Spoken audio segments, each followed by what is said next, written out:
Hello again, here we are, it's Monday, and that means it's another episode of your favorite new podcast, although I don't know if it's really new so much anymore. It's kind of been around a little bit. We're on season 2, we're halfway through. One episode over, actually, we're at episode 31. 9 more episodes, and then I'm going to take another break.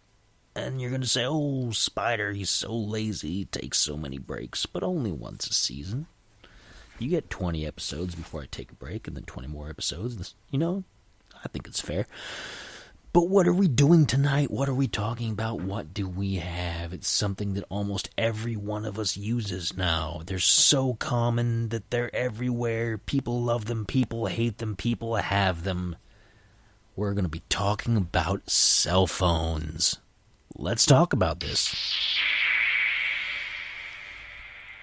So cell phones. Before we really get into cell phones themselves, we kind of got to go backwards. We got to go back in time a little bit. We got to look at phones from my earliest recollection as a kid. And when I was a kid, we still had the dial phone where you go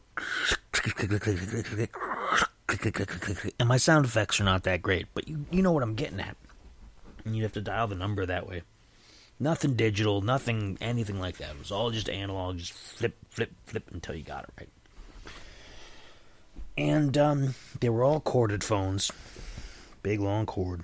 Sometimes the cord wasn't that long, but you'd get all tangled up in it. The cord was always tangled out.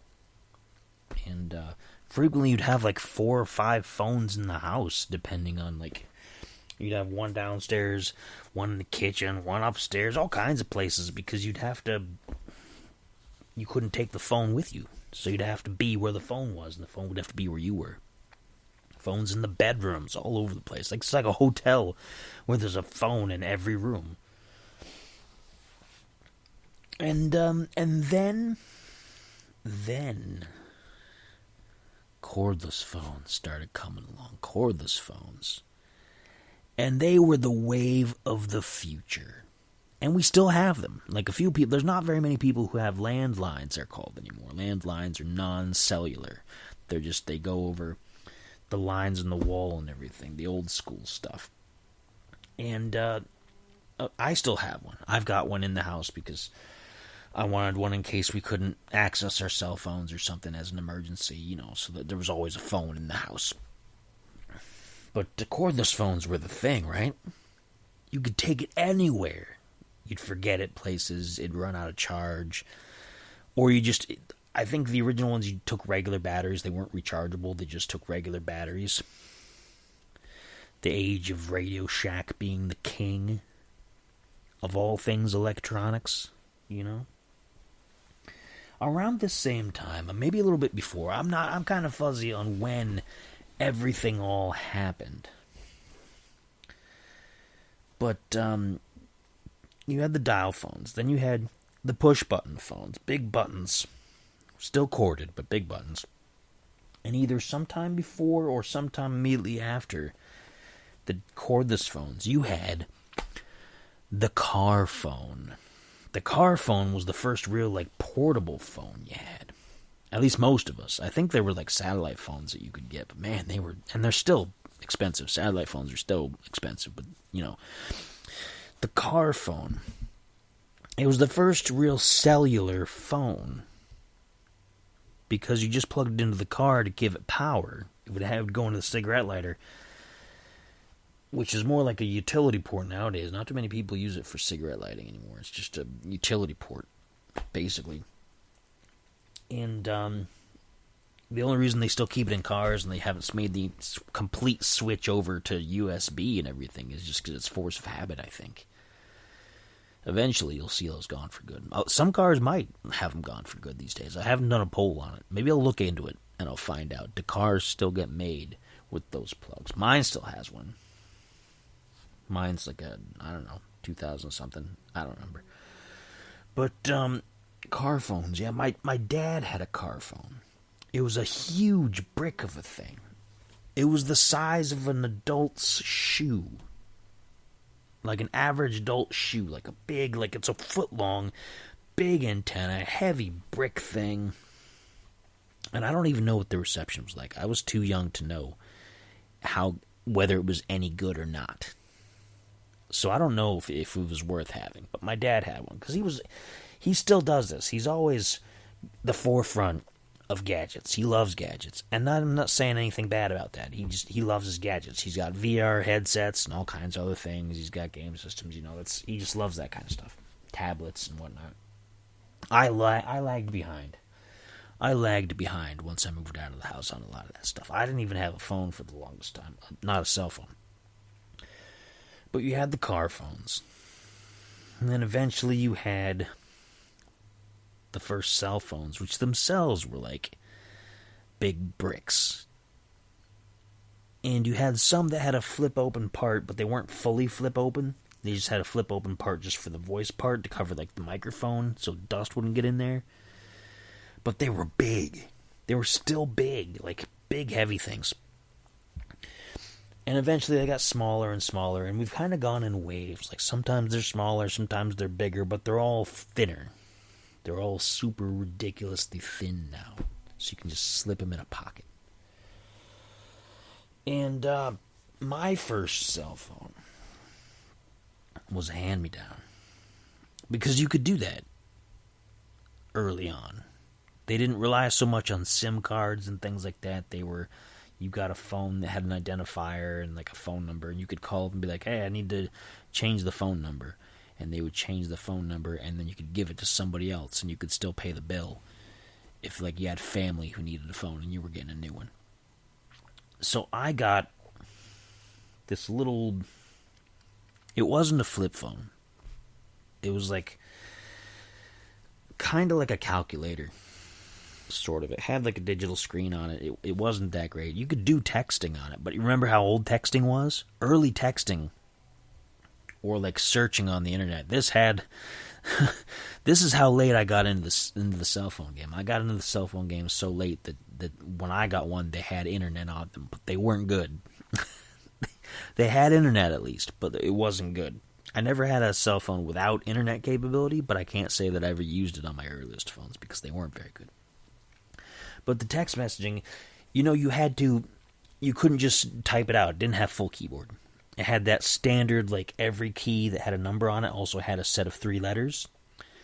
So in order to put a text message, you'd have to tap the key a certain number of times for your letter, and then pause while it accepted it. Then do the next one, pause, accept it. And text messaging took forever. Absolutely took forever. And this had this little antenna that you had to pull out. Phones don't have antennas anymore. Not externally anyway. They're all internal. It had this little antenna you had to pull out and put back in, and maybe it made a difference with your reception. Maybe it didn't. That was my first phone. My second phone, I got myself. I went to a kiosk in a mall, and I didn't have any credit history. I didn't have anything. I hadn't had any credit cards yet. I hadn't had any major bills other than like, I think I was living in a duplex, and I had roommates, and we divided up all the bills and things. So I didn't have anything particular in my name that would build up a credit history. So they made me pay a security deposit of like $400 on top of like the first month for the phone. And man, it was ridiculous. And remember, you had minutes. Some people still have minutes. Like, I can't imagine. I don't understand why minutes are still even a thing. Like, wouldn't phone companies just be like, hey, we got you locked into a contract, might as well make it unlimited, who cares? Like, if you got somebody locked in and they have to pay a certain price for 2 years, then why bother? Don't do minutes anymore. Minutes are good for emergency stuff. Keep the minutes around for if you just got to buy like a burner phone or something like that. But yeah, I had to keep track of how many minutes I had, how many text messages I could send. And I had my first girlfriend. Well, not my first one, but my first real super serious one after high school. when I had that phone.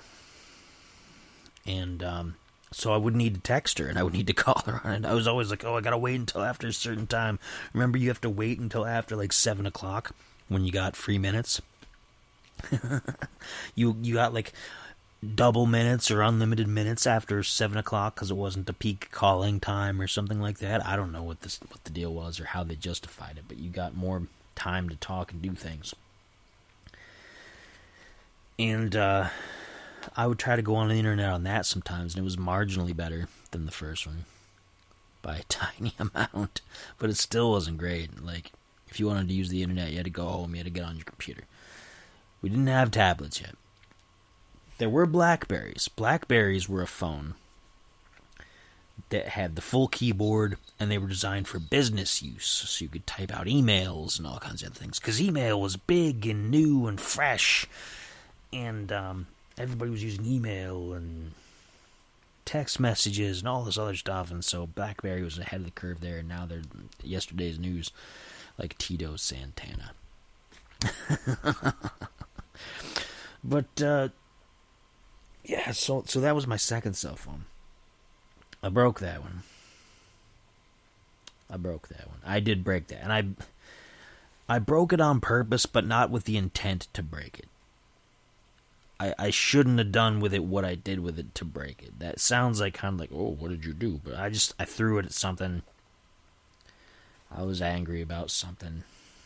Don't do that, kids. Cell phones are expensive. They are. I shouldn't have done it. But man, it was a tough situation at the time. And I'm not going to get into that story because that story's not important. But so I broke it. So then I went with...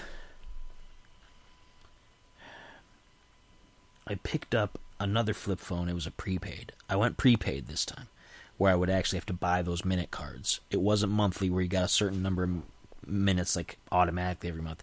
This time you had to pre-apply minutes ahead of time, and then you just go through them until they ran out. And so I'd buy these little cards that I could reload like a little credit card, but it wasn't. It was like a prepaid card. And that one was marginally better. Again, online. They were steadily improving at the time. Well, I had that.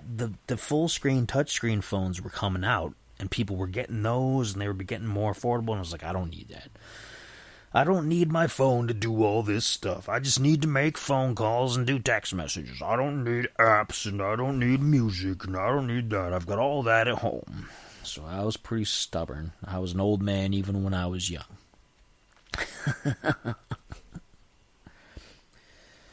And that one, I think that was through, who was that through? Virgin Mobile, I think. Virgin Mobile is who I had at the time. And that's the other thing, too. Like, early on, you didn't have a whole lot of choices who to go with. Like, Verizon wasn't big yet. And T-Mobile wasn't big yet. T-Mobile, all they did was prepaid phones at the time. When I was first growing up. They didn't have full plans or anything like that.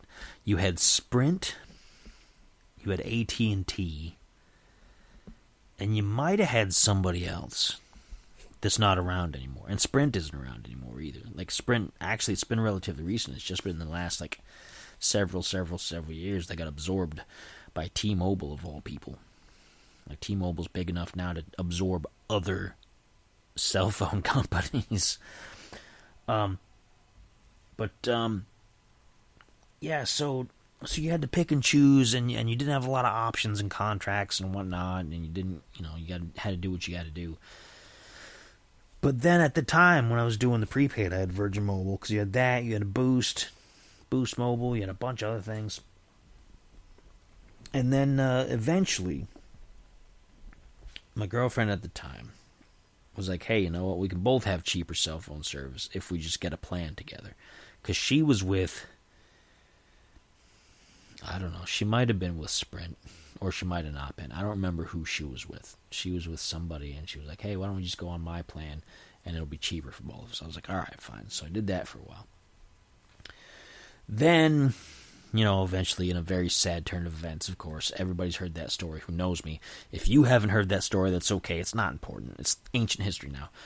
But that relationship fell apart into a flaming ball of everything. And so I had to get off that plan. Well, at first we were going to be like, okay. At first we were going to work it out like, yeah, we're not together, but it's still working out that you can still use the phone plan as long as you help pay the bill every month, whatever, because it's still cheaper. And then at some point I was like, nah, I got to do something else because this isn't working out. So then I think I got into probably another flip phone through somebody like Virgin Mobile, but I was able to add the plan something. I think I went prepaid again for a little while. But then, after my wife and I had been together for a little while, we were like, hey, I know you got burned last time, but, it'd be cheaper if we get on this service together. Why don't we just do that? And then I gave it a lot of because I really wanted to be in control of my own stuff at that point. I didn't want to be tied in with anybody else's things, relationship or not. So I was really about it, but eventually I relented. And we got on Sprint because we had both worked for a company at the time that gave its employees discounts on Sprint. So we did that, and we had that for quite a long time. We had Sprint for a long time until they got absorbed by T-Mobile, and then we had T-Mobile for a little while. And T-Mobile didn't give me any problems, but it apparently gave her problems. Like, she always had reception trouble and all kinds of other things. And I don't know if it was just the phones that she's picked. I think it's weird that it would be this. She's had different phones, and she's had the same problems. So I can't say it wasn't T-Mobile itself, but I don't know. I never had much problems. So now we're on Spectrum, which is our cable provider, who they do cable, they do phone, they do internet, they do everything, which is another new, weird, crazy thing. Like, all these providers do everything now. But through, when I was through Sprint, leading up to T-Mobile, leading up to this, I started getting into the smartphones. Where you got the touch screen and that kind of thing. Because that's the way of the future. You can't really get away from it. I don't know if there's all that many, if at all, if there's phones out there that aren't a smartphone now. Even if you don't use the functionality, I think it's kind of that's what your choices are. And so I got into that. My first couple smartphones were not great. I looked at price and I looked at features and I thought, oh, this looks pretty good. But I didn't look at memory, space, and things like that. And eventually I just started sticking with Samsung phones. I stick to Android phones. I don't like Apple phones. I'm not into Apple products so much, even though we've got a bunch of them in my house. We've got an Apple TV. My daughter has an iPad. That's her second iPad. She broke the first one. She has an iPod. I have an iPod that I didn't buy, and I didn't steal it before anybody's like, oh, where did you get it then? I didn't get it as a gift. I found it in my yard, and that's no joke. I went out like this. In the first few years that we were in this house, the neighborhood was a different landscape. And it's had its up and downs while I've been here. And maybe I'll tell the whole story of our entire adventure in this neighborhood over the last 12 years or so. But at the time there was kids breaking into houses left and right and all kinds of things, and it was like Wild West stuff, and you never knew what you were going to find when you went outside. And I went outside one morning. I don't remember what I went outside for, either to check for the mail or to take the dog out to go to the bathroom or something. I don't remember. We had more dogs at the time. We had 2 other dogs. So we had 3 dogs at the time. We don't anymore, just the one. But we did at the time. So I was taking somebody outside, I think, and there was a drawer, like from a nightstand. You feel me? It was a nightstand utility drawer, just lying in the yard. Nobody around. No, the furniture it was connected to originally, nowhere in sight. It was just a drawer. Like somebody had grabbed it, was running off with it, and dropped it.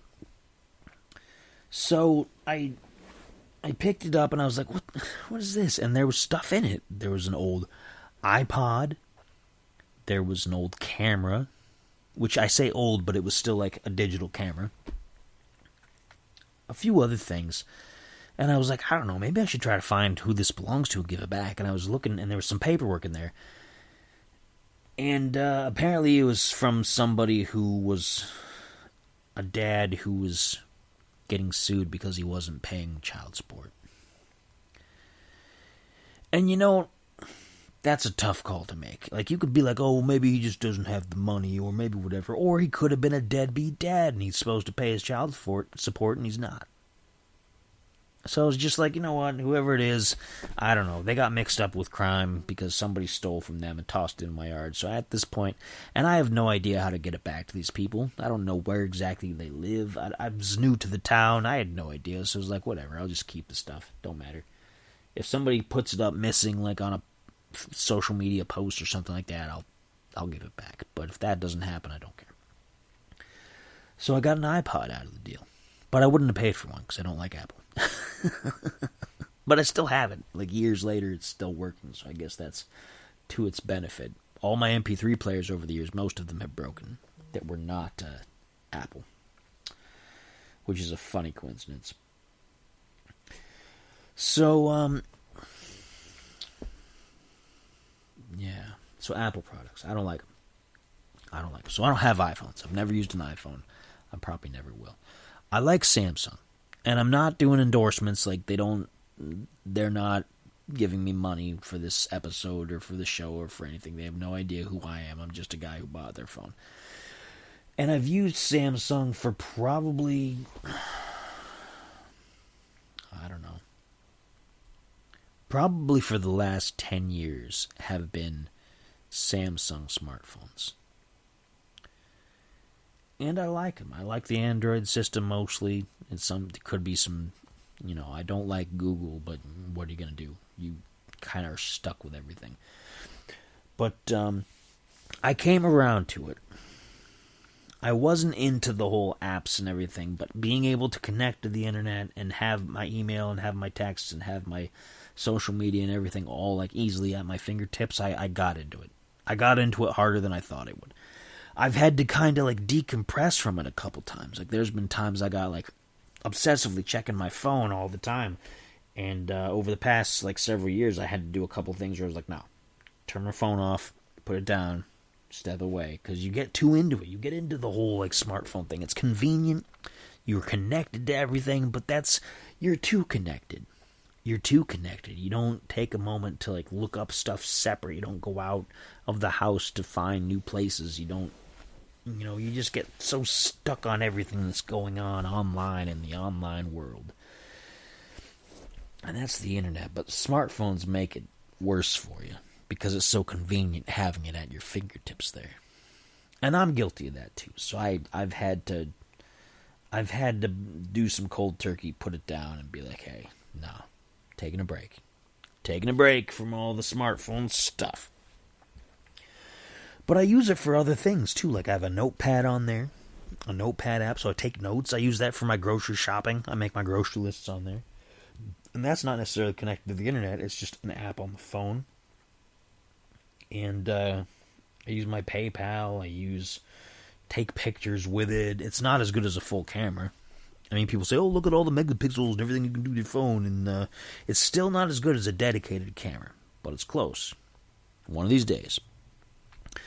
But that's the other wild thing. Like, way back in the day, like, you wouldn't have thought about taking pictures with your phone because you wouldn't be taking your phone anywhere. Your phone would be wired in your house. And now you carry it with you. And you're like, oh, I can just take a picture with my phone and send it to somebody. I can send an insurance claim to my insurance person if I get into an accident and all kinds of other things. And, oh, there's a new restaurant. I'm going to take a picture and so I can remember it for later. And it's like, it's crazy. You can record stuff on it. You can play music on it. You can do all these things on it. And all of this has happened within the last, I would say, 20 years. Is a fabulous amount of growth. I mean, 20 years ago, a lot of the stuff was starting to become commonplace, and now it's so common that nobody thinks twice about it. When before that, like, I remember growing up, we didn't have anything like that. It's a huge culture shock for me.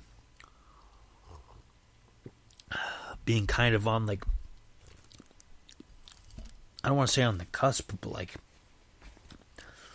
on that transition from the old technology to new technology to, like, it must be what, this is similar, I assume, to how it felt when people developed things back during the Industrial Revolution. Like, one day everything's drudgery with a certain kind of job, and then, like, within weeks and months there's machines and these things that make things easier for you. And man, it's just crazy about how all this stuff changes.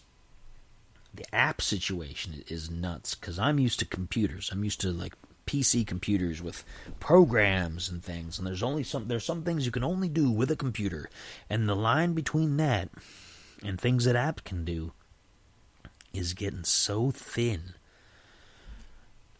It's not going to be too much longer. Like, they advertise, they say, oh yeah, this tablet can do everything that a computer can do, and it might be close, but a full dedicated computer is still going to outmatch a tablet any day of the week. But it's close. It is very close.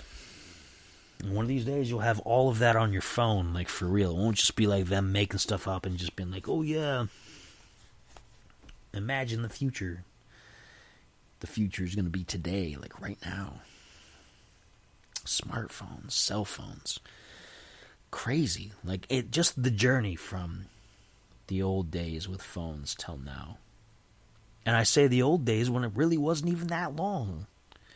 It wasn't that long ago when all this stuff really started developing. iPhones used to be just a glorified iPod Touch, just with phone capability.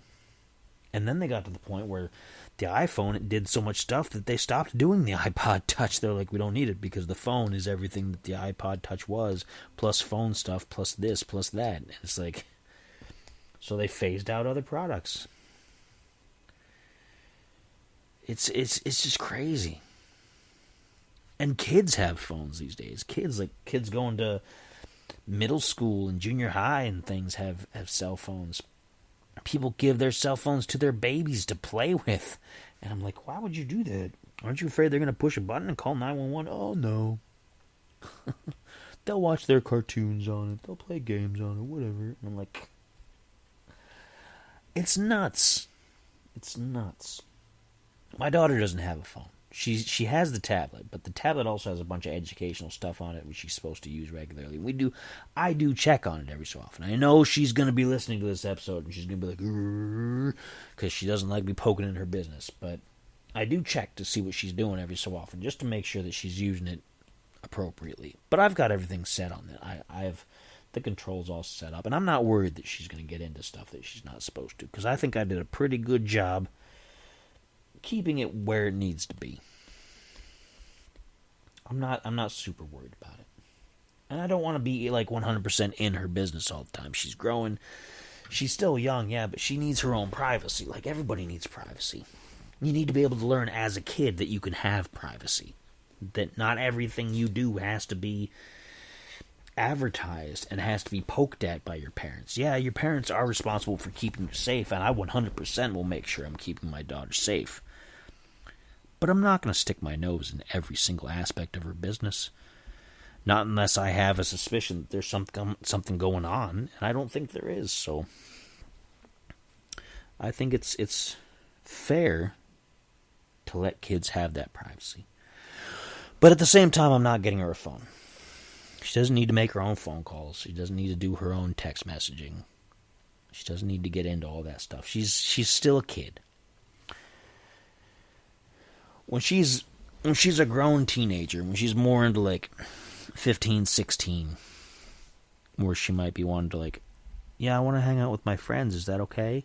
My friend's mom is going to take us to see a movie, or they're going to take us to dinner or something like that. Okay, well, here's your phone. If anything happens, give me a call. You know, that kind of situation. That's fair. I don't think kids need a phone at this age. I don't know. Maybe I'm just overlooking things. My daughter's homeschooled, so she doesn't have to worry about school stuff that happens, which is a legitimate worry these days. And I don't want to get too much into that, because I don't want to make it a downer of an episode. But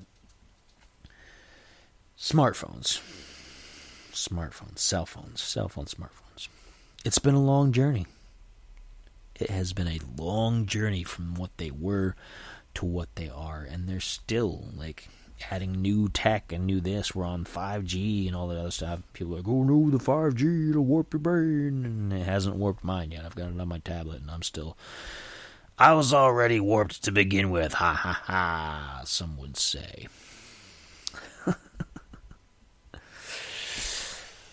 But there we go. Those are my memories about, and that's, you know what, I've figured out, that's mostly what this show is about. This show is about my memories and my stories, and I would love to hear more about you folks' stories if you want to tell me about them. If you want to drop me a message at uncannyspiritsclub@gmail.com. That's my email address for all of this kind of stuff.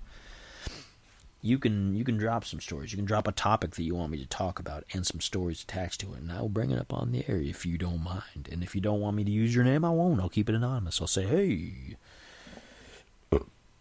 Bob, not his real name, from Albuquerque says, and this kind of stuff. You know, it's fine. I'll talk about it, and then you can sit in smug satisfaction that I talked about your story on the air. Nobody knows you. Okay, but that's all I got. That's cell phones. That's cell phones. A spider historical drama. Tune in next Monday. No idea, as usual, what I'm going to talk about. You'll know it when I know it, and then we'll know it together. In the meantime, keep your ears and your eyes open on all the other content that we have all throughout the week. You have on Tuesday and Wednesday, depending on whenever I have the time, is when I do my Twitch streaming. DMGRGN on Twitch. It'll also go up to YouTube, so if you don't care about Twitch, it'll go there. Thursday will no longer be the Uncanny Spirits Club. Thursday is going to be a new show that Rob is going to do. He's going to be talking about theology and things of that nature. So if you're into that, then that'll be the show for you. It's going to probably start in another month or two as of this broadcast. And the Uncanny Spirits Club will be moving to Sunday. The Sunday Spirits Club. It's still uncanny, but that's where it's going to move to. So keep an eye for that change relatively soon. Nothing on Saturday currently, but Friday, which I almost skipped, this Uncanny Earth, of course. We're gearing up as of this broadcast for the 250th episode, which is going to be coming up very soon, so keep your eyes open for that and for more great content in the future. And that's all I have for you. So until next time, be like your good buddy Spider, and be cool.